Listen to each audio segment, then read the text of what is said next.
What's up everybody, John here with Motivation Theory Running, and in this video we're going to be discussing my week 36 progress and my Couch to Ultramarathon comeback 2020. Let's get into it.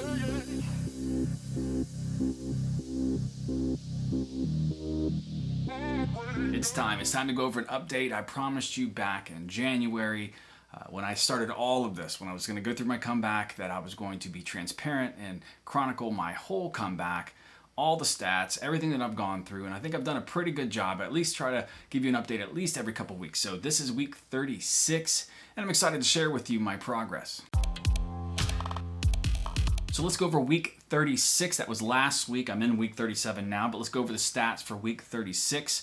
I ran 47.3. Little upset that I didn't just round that out to 50, but I didn't. I had a whole bunch of stuff I had to do. I had to cook for my family that night, so I cannot be late for dinner. Had to knock that out. So right around 10 hours of running that week, 3,360 feet of vertical gain. I can definitely see the benefits of getting all that vertical gain in. I can easily out there now run through hills that I was struggling back in January just to walk up. So I'm happy about the progress there. So I've lost a little over 40 pounds. I'm super excited about that part. That's probably one of the most important parts about all of this. I mean, getting healthy again, getting my weight back down, and I'm super excited about that stat. I'm currently at 205 with a goal of getting down to 190 or 195. That's usually the weight that, even in the best shape I've ever been, I stay around. I graduated high school at 195, so that's a great weight for me. So I got just under 32,000 feet of vertical gain, and in my area, that's phenomenal because I don't live in a mountainous area. I don't get 1,200 or 2,000 feet of vertical gain every run that I run around here. So I usually can chip off between 300 to 800 feet of vertical gain, just depending on the distance and a run. So that's super good for my area, and I'm happy about that. That is extremely helpful to my fitness. And of course, all these stats, the 175 hours, the almost 900 miles of running, the 32,000 feet of vertical gain is across 153 runs. 153 runs this year. I don't even know if that's good. I've never really kept track of that, but it's easy to pull out of Strava. So it is what it is, and I'm happy about it. So for those of you who have just now joined me, I've been running ultras for many, many years. I took off couple years, and I'm back January of this year. I started to make my comeback. I did complete an ultra marathon, a 50K, a 31-mile struggle on this treadmill right here. I broadcast it live, so if you want to watch it, it took me right around 7.5 hours or so. I streamed it live for everyone. I got to communicate with everybody while I was doing that.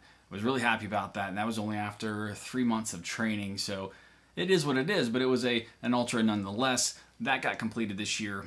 Everything else started to get canceled, and now I finally have an in-person race, and we'll be getting to that in a second. All right, so over the last 4 weeks, I have averaged 37.9, so just right around 38 miles, just under 8 hours, at 7 hours, 37 minutes of total running time, and that's an average of 5 runs a week. Again, that's over the last month. About a month ago is when I found out that I'm doing this 12-hour ultra marathon, so I had to modify my training just slightly, just to add in some back-to-back long runs and kind of square away my endurance there, make sure I'm ready to go. So it's been really nice over the last month to really start to see the fruits of my labor. My endurance, my fitness all seem to be right where I need it to be. Is it 100%? No, it's not 100%, but it is definitely probably 80% of where I've been in the past, which has my confidence really high right now. When this cold weather came in, this cooler weather, I can't say cold yet because it's only cooler, the humidity has dropped, the temperatures have dropped, and I've been able to see where my fitness actually is, and not just struggling with the life-sucking humidity and heat that I've been dealing with for months now. I mean, it's been ridiculous. I mean, having temperatures in the mid-90s and humidity at 90% and above, it makes it miserable. It makes it hard to kind of see where you are truly with your fitness and racing. So ultimately, this is all coming down to the 12-hour ATR race, and it's 12 days away. 12 days. I got 12 days to kind of round things out. I'm in my taper right now. I ran my last back-to-back long run, so I'm just going to kind of be maintaining my fitness for the next couple weeks, making sure that I get in a little bit of speed work, probably 7 and 8 mile runs and stuff like that. I'm not going to be pushing too hard going into this race because I want my legs to be fresh, because it's going to be all about how much can I get around, how many loops can I get around this thing. The 6.5 mile course, I think it's got about 600 and something feet of vert per lap, so it's got some climbing. It's got some climbing, and I've trained quite a bit on this course, and I've trained for the last 10 years on most of the course, so I know exactly what I'm in for, and it's going to be exciting. The only thing that's going to throw me for a loop, and I've been running in the last couple of weeks, is having to do a stream crossing where my feet are going to get wet in a river 2 times every lap. So on the way out and on the way back, I'm going to have to cross a little stream to get my feet wet. So that's going to have me having to think a lot about what I'm going to be doing with changing my socks, possibly shoes, which I don't want to change my shoes. So mostly socks, drying my feet. How am I going to do that in a quick manner to keep moving? Because I really want to limit the amount of time I'm going to be in the aid station. That's normally where I lose a lot of times. I just get comfortable, I eat, hang out, sit down. Because it's an interloopal race, it doesn't seem like that big of a deal. So I really need to kind of figure out how long I'm going to be spending at each aid station, which is kind of the goal that I want to spend when I finish a lap. Am I going to change my socks each lap, every other lap?